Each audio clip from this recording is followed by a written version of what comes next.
Bonjour à toutes et à tous, et bienvenue sur ma toute première vidéo.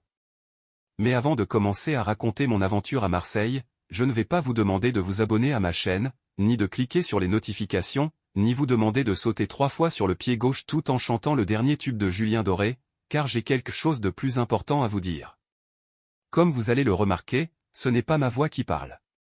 Ne soyez pas choqués ni intrigués, mais ceci n'est pas la voix qui sort de la bouche de la tête qui a écrit cet article. Et pour savoir à qui appartient cette voix monocorde et sans émotion, il va falloir attendre ma deuxième vidéo.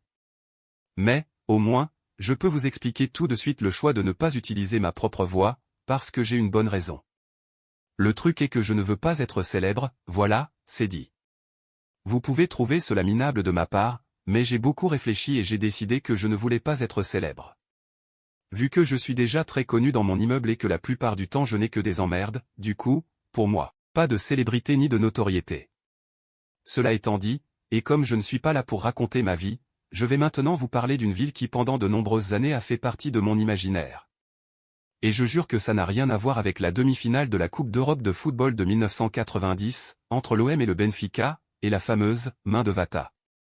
En fait, depuis notre arrivée en France, en 2010, tous les années, dès qu'il commence à faire beau, la plupart des chaînes de télé nous percent les yeux avec des images de plages paradisiaques de sable doré, avec ses eaux turquoises et ses paysages à couper le souffle, forçant des innocents comme moi à penser, un jour, j'irai là-bas. Eh bien, dans notre cas, ce jour est finalement arrivé en 2019. J'ai imprimé une carte touristique trouvée sur le net, où j'ai souligné les principaux lieux et monuments à visiter, mais je ne suis pas allé beaucoup plus loin dans mes recherches, car je voulais être surpris une fois sur place. Et ça, franchement, n'a pas loupé. Jour J. Je me souviens encore de l'excitation d'aller à la plage quand j'étais gamin, et d'attendre quelqu'un crier au loin, « Oh la batatina !» C'étaient des vendeurs ambulants qui vendaient des chips salées, faites à l'ancienne, et que j'adorais manger après avoir passé plusieurs heures dans l'eau en simulant que je savais nager. Que voulez-vous?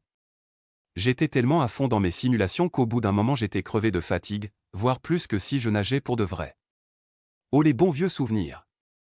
De nos jours. Même si entre-temps j'ai appris à nager car j'avais marre d'avaler des litres d'eau salée, et que les vendeurs ambulants continuent d'arpenter sur les plages portugaises, les chips ont été remplacés par les fameuses « bolas de Berlim », une sorte de beignet à la crème, et le sucre a définitivement gagné la guerre contre le sel. Mais vous devez vous demander pourquoi je parle de tout ça. Eh bien, parce qu'au lieu d'avoir quelqu'un à la plage qui crie et qui vous incite à manger, c'est dommage qu'à notre arrivée à Marseille il n'y avait pas une seule âme charitable qui criait assez fort « foutez le camp d'ici ». Si je n'avais pas conscience que j'étais encore en possession de toutes mes facultés mentales, je penserais très probablement que je m'étais trompé sur la sortie de l'autoroute, et que pour une raison totalement inconnue, je dirais même paranormale, j'avais fini en Algérie. Oui, ce pays situé au nord de l'Afrique. Loin de moi l'idée de vouloir provoquer la polémique, mais si par un hasard fou du destin mon ancien prof de géo lycée Ligne, j'ai quelque chose à lui dire, oh, espèce d'ignorant, consacrez-vous plutôt à la pêche de la sardine en conserve. Et laissez la géographie pour les experts. Vous ne saviez donc pas que Marseille est une enclave algérienne?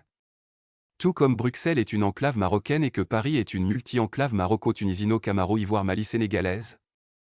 Franchement?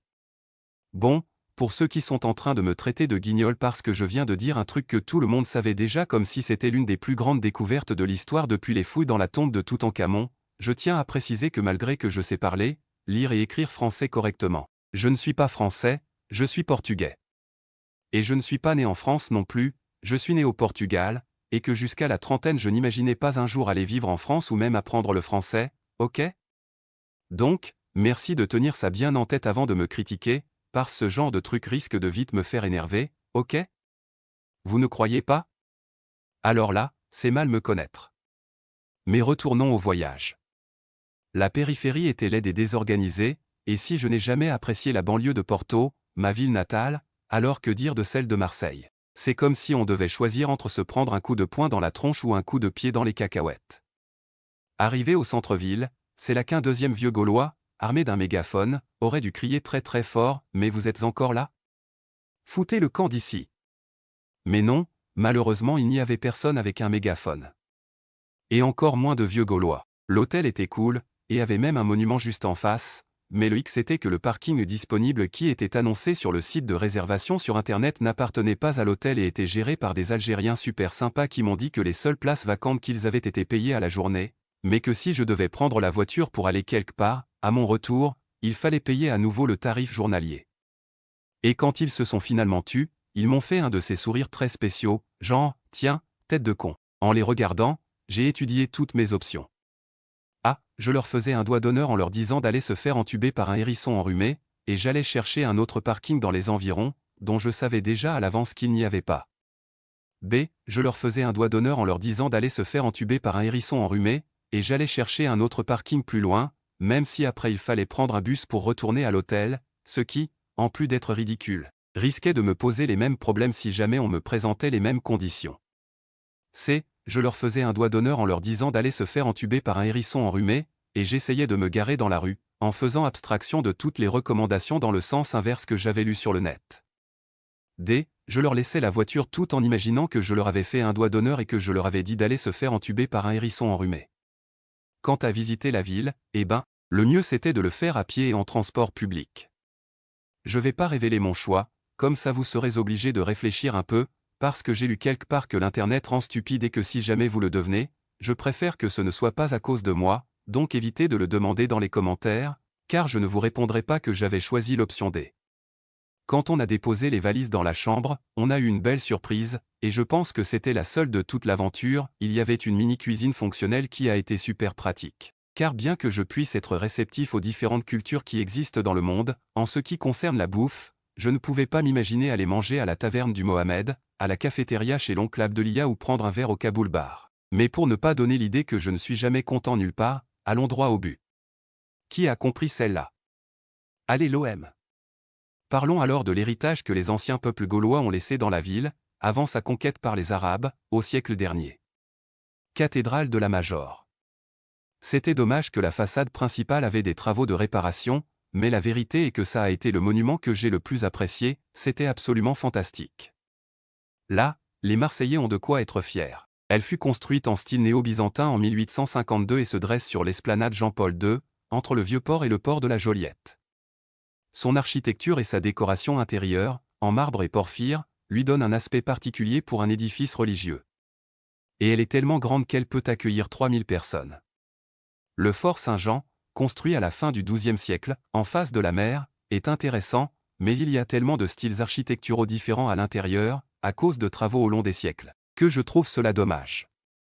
Vauban a même ordonné le creusement d'un large fossé qui l'a totalement isolé de la ville. L'intonation avec la voix que je suis en train d'utiliser tape un peu sur les nerfs, vous ne trouvez pas?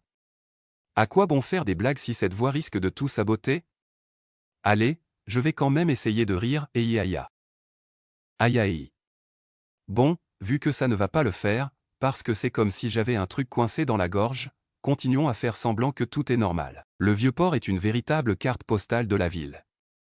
C'est une porte d'entrée d'excellence, donnant accès à la marina et au centre touristique de Marseille. Et c'est là qu'on a vu quelque chose d'extraordinaire, car on a eu la chance d'assister, en direct, au sauvetage d'une trottinette électrique qui était tombée à l'eau, on ne sait pas quand. Dommage qu'on n'ait pas eu la présence d'esprit pour tout filmer, car je suis sûr que la vidéo aurait fait un carton sur Internet. L'hôtel de ville, du XVIIe siècle, est un bel immeuble, mais à des années-lumière de la beauté et de la grandeur de l'hôtel de ville de Porto. Ne le prenez pas mal, c'est comme ça. Une fois à la marina, il était temps de prendre le bateau pour notre objectif principal du voyage, les calanques. Des bateaux il n'en manquait pas, le problème était les files interminables pour y accéder. Les prix n'étaient pas non plus du genre à donner le sourire, mais après tout il s'agissait de l'objectif principal de notre visite et ce n'était pas le moment d'être radin. Mais la longue attente à fondre au soleil a commencé à me taper sur le système. Cela dit, j'ai pris le téléphone et j'ai fait quelques recherches. Quelques glissades de doigts plus tard, j'ai appris que les bateaux allaient à l'entrée des calanques, qu'ils s'arrêtaient quelques instants pour que les touristes prennent quelques photos, et qu'ensuite ils rentraient à la marina, car il leur était interdit d'entrer dans les calanques, et encore moins d'accoster sur les mini-plages. Quoi? Et ils ne laissaient même pas les touristes plonger dans l'eau, histoire de mouiller leurs shorts pour refroidir le contenu. C'était comme si un mec qui avait sa petite dame devant lui en train de lui faire un strip, et qu'au moment de... Eh bien, je pense que vous avez compris l'idée. J'avais déjà été arnaqué avec l'histoire du parking, donc cette fois-ci je n'allais pas me faire rouler dans la farine par l'équipage du capitaine Crochet de Marseille. Vu qu'on était en plein centre-ville, j'ai essayé de chercher d'autres alternatives pour accéder aux calanques. Après quelques minutes de consommation de Wi-Fi, j'ai vu qu'il y en avait deux. J'ai choisi de me concentrer sur la première, car pour la seconde je devrais acheter un bateau et j'avoue que généralement je ne voyage pas avec mon carnet de chèques. Donc, il fallait prendre la ligne 2 du métro, jusqu'au rond-point du Prado, et de là prendre le bus 21 qui allait à la zone la plus proche possible des Calanques. Vous connaissez bien le coin. Eh ben, moi non plus. J'avoue que l'idée d'utiliser les transports publics dans cette ville était aussi attrayante que d'aller acheter du poisson frais au marché de Bagdad, mais voilà, il y a parfois des sacrifices qui en valent la peine. Mais ensuite j'ai lu qu'il fallait encore marcher pendant plus de 2 heures, et il faisait 40 degrés à l'ombre, avec des sandales de plage aux pieds, avec une adolescente en pleine crise existentielle, un petit garçon d'1 an et demi assis dans une poussette sans système 4x4, et une femme peu inclinée à des aventures sur des chemins de cailloux, des rochers et des canyons. Conclusion, on a laissé tomber les Calanques, parce que de toute façon ce qui est vraiment génial c'est l'Algarve. Petite note, comme je ne suis pas allé aux Calanques je ne mets aucune photo, mais si vous avez un minimum de curiosité pour savoir de quoi il s'agit, allez voir sur Google. Et c'est gratuit. L'abbaye Saint-Victor, fondée au 5e siècle, fut une étape importante du premier millénaire, contenant les tombes de plusieurs saints et ayant un de ses abbés élu pape en 1362. Sa structure fortifiée est très intéressante. Malheureusement on n'a pas pu aller la visiter, car quand on l'a aperçue au loin, les semelles des sandales ont refusé d'aller si loin. La fatigue était déjà bien incrustée et ne nous lâchait plus, et c'est pour cette raison qu'on a dû apprécier le fort Saint-Nicolas juste de l'extérieur. On commençait vraiment à en avoir marre de marcher. Vu que j'insistais à visiter un dernier endroit, c'est à ce moment précis que ma petite famille m'a laissé tomber pour une place à table sur une belle esplanade.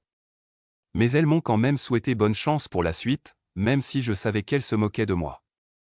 Plus tard, quand je suis venu les récupérer, ma femme m'a dit, choquée, qu'on lui avait demandé 6 € pour une bouteille d'eau de 50 centilitres.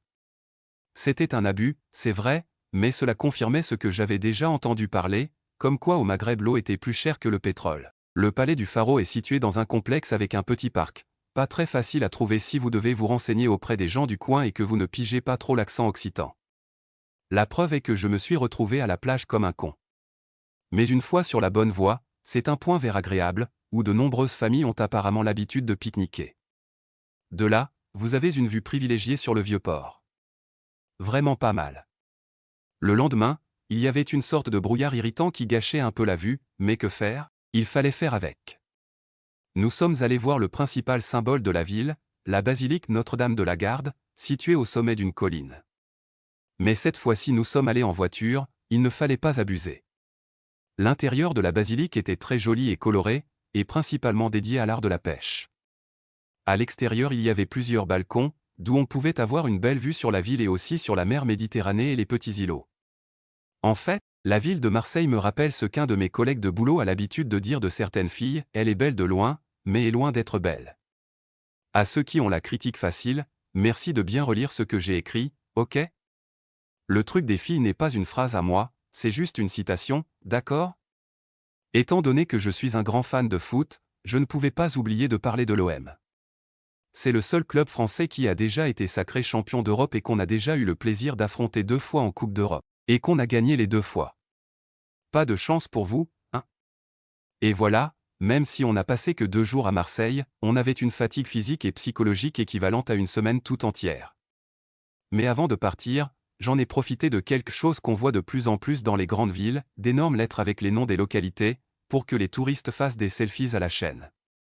Eh bien, voici ma contribution, avec le chapeau du Benfica, histoire de rappeler aux Marseillais, et d'autres Français, la petite main de Vata. Et pour finir ce chapitre, je n'ai pas pu m'empêcher de partager l'image d'une affiche qui se répandait sur la plupart des rues moches de la ville, c'est-à-dire presque toutes là où on était passé, qui annonçait un concert d'un, comment dire, une sorte d'artiste qui avait une tête de quelqu'un qui avait fumé une énorme fusée, mais qui était apparemment célèbre ici en France, le Belge Roméo Elvis. Plus tard, par curiosité, j'ai fait une petite recherche sur Internet, où j'ai lu sa biographie sur Wikipédia. J'avoue qu'en lisant son histoire j'ai même senti de la peine pour le garçon, car ce n'était pas un nom de scène qui était écrit sur les affiches, c'était juste une partie de son vrai nom, Roméo Johnny Elvis Kiki Van Laken. Il faut être honnête, avec un nom pareil, même moi qui a la réputation d'être quelqu'un de raisonnable, je me serais laissé aller dans un univers parallèle où je planerais au-dessus de nuages de vapeurs illicites. À la prochaine, mais pas à Marseille.